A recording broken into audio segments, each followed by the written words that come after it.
Assam University recruitment আহি গ'ল 2024 31টা non teaching post তেতিয়া ভিডিঅ'টো শেষলৈকে চাই থাকক যদি চেনেলটো নতুন প্লিজ চেনেল ছাবস্ক্ৰাইব কৰি ল'ব কাৰণ মই এনেকুৱা টাইপৰ ভিডিঅ' চাই থাকিম আৰু যদি ফেচবুকত চাই আছে প্লিজ পেজটো ফ'ল' কৰি ইয়াৰ অৰ্গেনাইজেশ্যনটো হ'ল আছাম ইউনিভাৰ্চিটি আৰু পোষ্ট কি নন টিচিং পোষ্ট মানে কোনো টিচাৰ পোষ্ট নহয় ইউনিভাৰ্চিটিৰ বাকী নন টিচিং পোষ্টখিনিৰ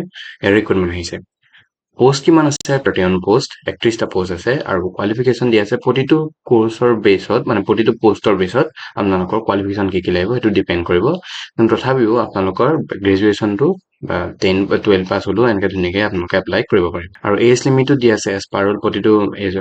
পোষ্টৰে বেলেগ বেলেগ আছে আপোনালোকৰ ভিডিঅ'টো শেষলৈকে চাই থাকক ধুনীয়াকৈ কোৱা হ'ব তাত এপ্লিকেশ্যন কিমান দিব লাগিব এপ্লিকেশ্যন 200 টকা 500 টকা আৰু 1000 টকা মানে কি আপোনালোকৰ কেটেগৰী ৱাইজ ভাগ হ'ব যে ST কাৰণে বেলেগ OBC কাৰণে বেলেগ চেনেল বা EWSৰ কাৰণে বেলেগ ষ্টাৰ্টেড হৈ গ'ল 6 জুলাই আৰু এণ্ডেড হৈ গ'ল 16 আগষ্ট ইয়াৰ পিছত আহি গ'ল যে আপোনালোকৰ এইটো আছাম ইউনিভাৰ্চিটি কোৰ্চ শিলচৰৰ হা আপোনালোকৰ শিলচৰত আছে শিলচৰ আছাম ইউনিভাৰ্চিটি তাৰ আপোনালোকৰ ৰিক্ৰুটমেণ্ট আহিছে ইয়াৰ পিছত এইটো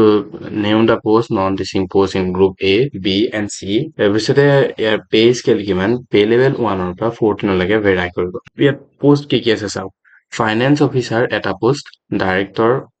কম্পিউটাৰ চেণ্টাৰ ইয়াৰ এটা পোষ্ট কন্ট্ৰলাৰ এক্সামিনেশ্যন ইয়াৰ এটা ইয়াত এক্সিকিউটিভ ইঞ্জিনিয়াৰ ইয়াতো এটা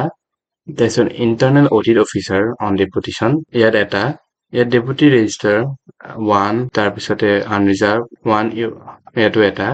তাৰপিছতে এছিষ্টেণ্ট লাইব্ৰেৰিয়ান 1 OBC তাৰপিছতে ছেকশ্যন অফিচাৰ কাৰণে ইয়াত দুটা আছে এটা হ'ল আনৰিজাৰ্ভৰ এটা AWSৰ তাৰপিছত এছিষ্টেণ্ট ছেকশ্যন অফিচাৰ দুটা 1 EWS 1 OBC তেনেকে আপাৰ ডিভিজন ক্লাৰ্ক তাৰ দুটা 1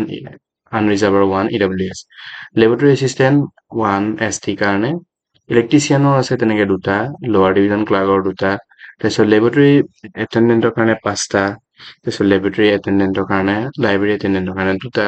তাৰপিছত মাল্টিটাস্কিং MTSৰ কাৰণে 6টা টোটেল 33টা পোষ্ট ইয়াৰ পিছত আহি গ'ল যে আপোনালোকৰ নম্বৰ অফ পোষ্ট কেনেকে ভাগ কৰা আছে যেতিয়া চাওক ফাইনেন্স অফিচাৰৰ কাৰণে বিল' 47 আৰু ইয়াত মাষ্টাৰ ডিগ্ৰী লাগিব এটলিষ্ট 55% আৰু equivalent in wherever the system grading system is followed আৰু এটলিষ্ট 15 years of experience লাগিব আপোনালোকৰ কাৰণে 15 বছৰ এটা এক্সপিৰিয়েঞ্চ লাগিব এই গোটেইখিনি দিয়া আছে ইয়াৰ কাৰণে এইটো আপোনালোকে পঢ়ি পেলাই চাই ল'ব পাৰে তেনেকে ডাইৰেক্টৰ কম্পিউটাৰ চেণ্টাৰৰ কাৰণে গ্ৰুপ A তাতো হ'ল 57 পোষ্ট ইয়াত PhD ডিগ্ৰী লাগিব হয় PhD degree in computer science তাৰপিছতে এইখিনি গোটেইখিনি পঢ়ি ল'ব পাৰে মই ভিডিঅ'টো পজ কৰি পঢ়ি ল'ব পাৰিব তাৰপিছতে ইয়াত কণ্ট্ৰলাৰ ইয়াৰ কাৰণে আপোনালোকৰ এজ বিল' 57 লাগে ইয়াতো মাষ্টাৰ ডিগ্ৰী লাগিব তাৰপিছত এক্সিকিউটিভ অফিচাৰৰ কাৰণে ইয়াতো 45 বছৰ লাগে বয়স মিনিমাম আৰু ইয়াতো তেনেকে first class bachelor degree civil engineer এনেকে গোটেইখিনি দিয়া আছে ইয়াৰ পিছত আহি গ'ল অডিট অফিচাৰৰ কাৰণে 56 পৰা তলৰ লাগে ডেপুটেশ্যন বাই ড্ৰয়িং এই গোটেইখিনি দিয়া আছে ইয়াত চাই ল'ব তাৰপিছতে আকৌ ইয়াত আহি গ'ল ডেপুটেশ্যন ৰেজিষ্টাৰ 50 years ইয়াতে মাষ্টাৰ ডিগ্ৰী লাগিব মিনিমাম 50% আৰু 5 years of experience as assistant registrar তাৰপিছতে ইয়াত আহিব এছিষ্টেণ্ট লাইব্ৰেৰিয়ান চলিচ লাগিব 40 years আৰু ইয়াত আপোনালোকৰ মাষ্টাৰ ডিগ্ৰী লাগিব চায়েন্স লাইব্ৰেৰী চায়েন্সত তেনেকে আকৌ ইয়াতো আহি গ'ল গ্ৰুপ ছেকশ্যন অফিচাৰৰ কাৰণে 35 পোষ্ট ইয়াৰ বেচেলৰ ডিগ্ৰী হ'লেই হ'ল আৰু ইয়াত এছিষ্টেণ্ট ছেকশ্যন অফিচাৰৰ কাৰণে 35 পোষ্ট ইয়াৰ কাৰণে আপোনালোকে বেচেলৰ ডিগ্ৰী হ'লেই হৈ যাব আৰু তাৰ লগতে 3 years of experience লাগিব ইয়াৰ পিছত আকৌ 32 এইটো আহিল 32 বছৰ তলৰ বেচেলৰ ডিগ্ৰী লাগিব ইয়াৰ কাৰণে 2 years of experience লাগিব আপাৰ ডিভিজন ক্লাৰ্ক লোৱাৰ ডিভিজন ক্লাৰ্কৰ তাৰপিছতে লাইব্ৰেৰী এছিষ্টেণ্টৰ কাৰণে 32 বছৰ তাৰপিছত আকৌ ইয়াৰ কাৰণে HSLC হ'লে হ'ল ইলেক্ট্ৰিচিয়ান আৰু ITI লাগিব চাৰ্টিফিকেট তাৰপিছতে লোৱাৰ ডিভিজন LDC কাৰণে 32 বছৰ ইয়াৰ কাৰণে bachelor degree from any recognised university তাৰপিছতে লাইব্ৰেৰী এছিষ্টেণ্ট এটেণ্ডেণ্টৰ তাৰপিছত 10+2 হ'লেই হ'ল আপোনালোকৰ আকৌ তেনেকে লাইব্ৰেৰী এছিষ্টেণ্ট আছে 32 বছৰ তলৰ বয়সৰ তাৰপিছত MTS মাল্টিটাস্কিং ষ্টাফৰ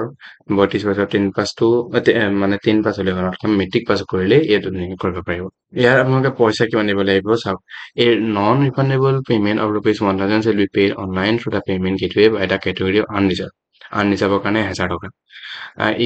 EWS OBC category for group A and 500 rupees for group B and C. EWS OBC কাৰণে 1000 টকা group A কাৰণে আৰু 500 টকা group B আৰু group C কাৰণে. There's no application shall be charged from the candidate of ST, SC or PW category. ST SC আৰু যদি PWBTৰ পৰা হয় আপোনালোক তেতিয়াহ'লে কোনো পইচা দিব নালাগে আৰু এক্স চাৰ্ভিচমেনৰো ওমেন কেণ্ডিডেটৰো ফ্ৰী হয় required however they are required 200 towards the postal expenses 200 টকা লাগে এইকাৰণে দিয়া আছে আপোনালোকে কেনেকে এপ্লাই কৰিব লাগে এতিয়া চাওক আপোনালোকে যদি নিজে এপ্লাই কৰিব নোৱাৰে তেতিয়াহ'লে মোৰ এইটো ফোন নম্বৰ মোক কণ্টেক্ট কৰিলে হ'ল মই ধুনীয়াকৈ আপোনাৰ এপ্লাই কৰি দিম তাৰপিছত এইফালে এটা ইম্পৰ্টেণ্ট ডেট চাওক 6 জুলাই হ'ল ষ্টাৰ্ট ডেট আৰু 16 আগষ্ট হ'ল ইয়াৰ এণ্ড ডেট তেতিয়াহ'লে যদি ভিডিঅ'টো অকণমান হেল্পফুল যেন লাগিল প্লিজ চেনেল ছাবস্ক্ৰাইব কৰি ল'ব কাৰণ মই এনেকুৱা টাইপৰ ভিডিঅ' চাই থাকোঁ আৰু যদি ফেচবুকত চাইছে প্লিজ পেজটো ফ'ল' কৰি লওক তেতিয়াহ'লে মই Debajit চাইনিং অফ